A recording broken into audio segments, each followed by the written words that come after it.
तो खब्बू तिवारी को मिल सकता है। खब्बू तिवारी प्रबल दावेदार।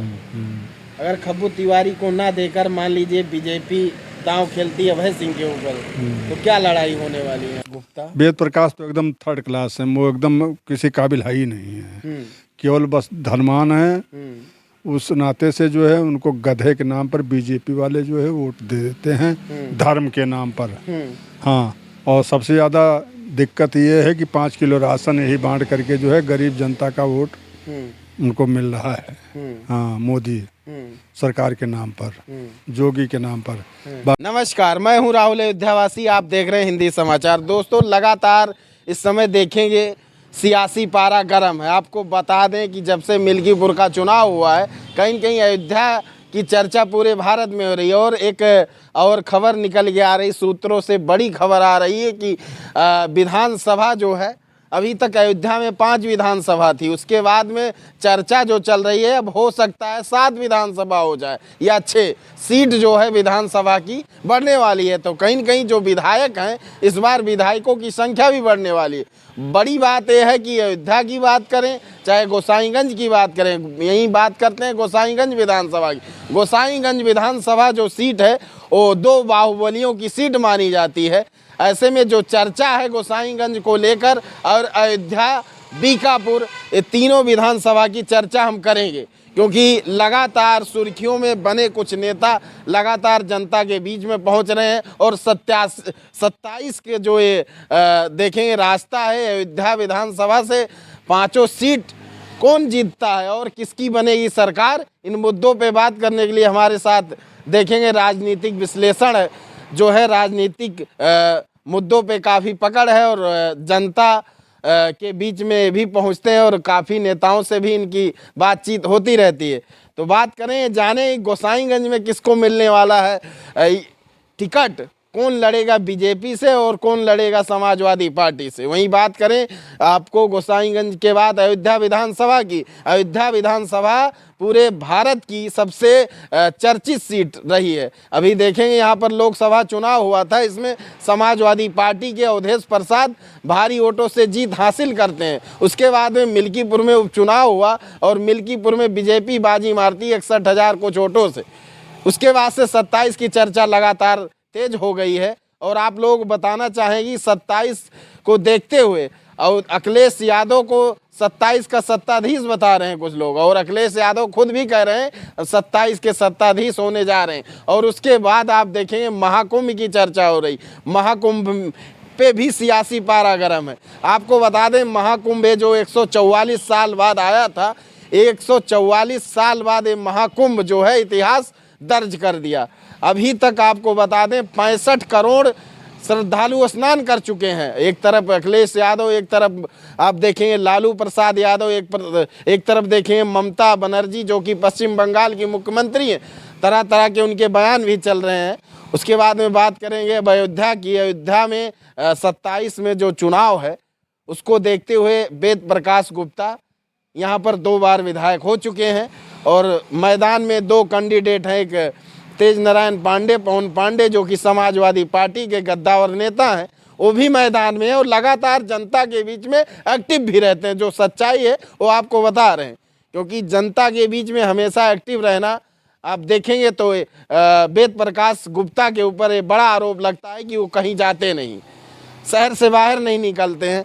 तो क्या बीजेपी इस बार वेद प्रकाश गुप्ता को फिर से टिकट देके विधायक बनाने वाली है या किसी और प्रत्याशी को मैदान में उतारेगी? वहीं पर बात करेंगे गोसाईगंज विधानसभा की। गोसाईगंज विधानसभा में 2 बाहुबली नेता मैदान में है। एक तरफ आप देखेंगे समाजवादी पार्टी के बागी विधायक अभय सिंह जो थे, जो लगातार बीजेपी का दामन थामे हुए दिखाई दे रहे हैं, और एक तरफ देखें खब्बू तिवारी। अभी मिल्कीपुर का चुनाव हुआ, उपचुनाव, उसके बाद में कटेहरी में संकट मोचन के रूप में वो मैदान में उतरते हैं और दोनों सीट पे परचम हासिल करते हैं। जिस सीट पे बीजेपी आज 27 साल से चुनाव हार रही थी, उसमें भी खब्बू तिवारी का विशेष योगदान रहा और योगी जी बुला के उनको एक जिम्मेदारी सौंपते हैं और मिल्कीपुर। अब उसके बाद में गोसाईगंज की जो चर्चा चल रही है खब्बू तिवारी और अभय सिंह को लेकर, तो देखना है कौन बाहुबली इस बार गोसाईगंज से लड़ेगा। कुछ लोग कह रहे हैं बीकापुर की भी सीट बदली जाएगी। बीकापुर में अमित चौहान जो वहाँ से विधायक हैं, क्या उनकी सीट कट जाएगी, उनको टिकट नहीं मिलेगा? इन सब मुद्दों पे हम बात करेंगे। आप देखेंगे हमारे साथ राजनीतिक जानकार हैं। तो सबसे पहले आपका बहुत बहुत स्वागत है जी। क्या लग रहा कि जिस तरीके से गोसाईगंज विधानसभा आप देख रहे हैं, दो बाहुबलियों की सीट है। एक तरफ खब्बू तिवारी हैं, बीजेपी के संकट मोचन माने जाते हैं। कहीं भी चुनाव जब डगमगाता है तो खब्बू याद किए जाते हैं। अभी देखें मिल्कीपुर का चुनाव ले लीजिए, उसके बाद अभी देखें कटहरी का चुनाव ले लीजिए। तो क्या लग रहा गोसाईगंज विधानसभा में किसको बीजेपी दे सकती है टिकट? एक तरफ सपा के बागी विधायक अभय सिंह है और एक तरफ देखें बीजेपी के संकट मोचन खब्बू तिवारी। तो क्या लग रहा है किसको टिकट मिल सकता है आपके हिसाब से? क्या लगता है? गुप्ता वेद प्रकाश तो एकदम थर्ड क्लास है, वो एकदम किसी काबिल है ही नहीं है। केवल बस धनवान है। उस नाते से जो है उनको गधे के नाम पर बीजेपी वाले जो है वोट दे देते हैं, धर्म के नाम पर। हाँ, और सबसे ज़्यादा दिक्कत ये है कि 5 किलो राशन यही बांट करके जो है गरीब जनता का वोट उनको मिल रहा है। हाँ, मोदी सरकार के नाम पर, जोगी के नाम पर। बाहर तो खब्बू तिवारी को मिल सकता है। खब्बू तिवारी प्रबल दावेदार। अगर खब्बू तिवारी को ना देकर मान लीजिए बीजेपी दांव खेलती है अभय सिंह के ऊपर, तो क्या लड़ाई होने वाली है? लड़ाई दोनों में होगी। हाँ, लेकिन अभय सिंह निकल नहीं पाएंगे। बात करते हैं अब यहाँ पर हम अयोध्या विधानसभा की, जो पूरे भारत की चर्चित सीट। अयोध्या विधानसभा में आप देखेंगे 2 पंचवर्षीय से 2 साल 10 साल से विधायक हैं वेद प्रकाश गुप्ता। एक तरफ समाजवादी पार्टी के गद्दावर नेता हैं तेज नारायण पांडे, पवन पांडे। तो क्या लग रहा है इस बार 27 में कौन बाजी मारेगा? ऐसा है कि बीजेपी के नाम पर जो है पार्टी गलत होने के नाते अगर पवन पांडे बीजेपी से होते तो उनको जीतने में कोई आशंका नहीं थी। लेकिन पवन पांडे जो है वो निकाल नहीं पाएंगे। वेद प्रकाश बाकी किसी काबिल वो है नहीं वेद गुप्ता।